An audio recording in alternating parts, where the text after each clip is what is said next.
Après plusieurs années de partenariat entre la RDC et la MONUSCO, l'heure est venue pour la réévaluation de ce partenariat stratégique. Le Conseil de sécurité a récemment renouvelé pour 1 an le mandat de la MONUSCO et conformément aux souhaits de la République démocratique du Congo. Ce partenariat doit être réévalué pour aboutir à sa fin après les élections de décembre 2023.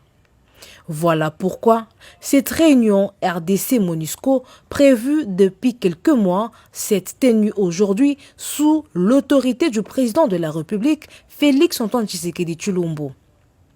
Les échanges ont porté sur les conditions d'une collaboration tripartite FARDC, MONUSCO et forces régionales de la communauté d'Afrique de l'Est afin de concrétiser les résolutions du mini-sommet de Luanda du 23 novembre 2022 stipulant le cessez-le-feu, le retrait, le désarmement et le cantonnement des éléments du groupe terroriste M23 supplétif du Rwanda dans la guerre d'agression injuste subie par notre pays à l'est de son territoire. Réunis autour du commandant suprême des FARDC et PNC, Félix Tshisekedi, les membres du gouvernement concerné, les collaborateurs du président de la République et l'état-major général des FARDC avec les partenaires du pays, à savoir la MONUSCO et la force régionale, ont donc réfléchi sur la planification des actions des opérations entre les 3 forces qui permettra de ramener la paix et la stabilité dans la partie est de la RDC. Il est question là aussi de discuter des missions respectives ou conjointes qui doivent être accomplies dans les cadres de la mission de la force régionale. Aujourd'hui, il était question de faire le point de la relation entre le gouvernement de la République démocratique du Congo et la mission des Nations Unies suivant l'esprit de la résolution qui a été adoptée. Vous savez que dans cette résolution, il a été aussi fait mention du plan de sortie, du plan de retrait de la MONUSCO qui a été tant réclamé par nos populations. Il a été convenu que de manière générale, qu'il soit établi un cadre d'entente qui permettra des rencontres régulières entre la mission des Nations Unies en République démocratique du Congo et les gouvernements pour travailler principalement sur les 4 jalons qui ont été définis. En effet, sous son nouveau mandat en RDC, la MONUSCO est appelée à regagner la confiance des Congolais en accordant protection des populations civiles menacées de violences physiques, en apportant son appui au programme PDDRCS et à la réforme du secteur de la sécurité.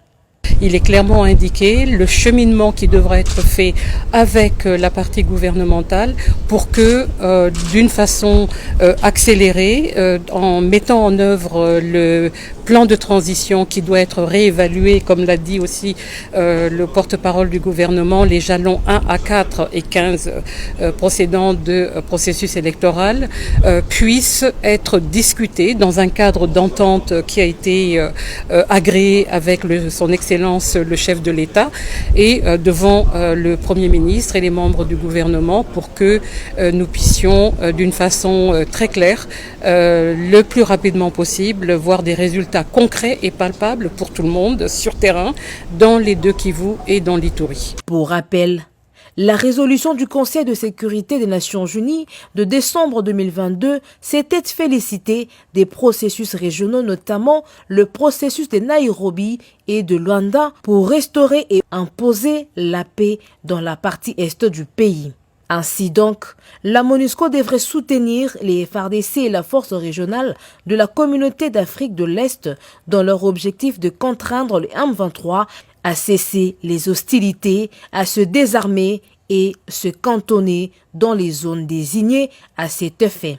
Peu avant cette réunion élargie, le président de la République avait convoqué la partie congolaise composée du vice-premier ministre des Affaires étrangères, le ministre de la Défense, le porte-parole du gouvernement, le conseiller spécial du chef de l'État en matière de sécurité, le coordonnateur de la sécurité interne et le mandateur spécial du chef de l'État, ainsi que l'état-major général pour pouvoir mettre en place une stratégie nationale.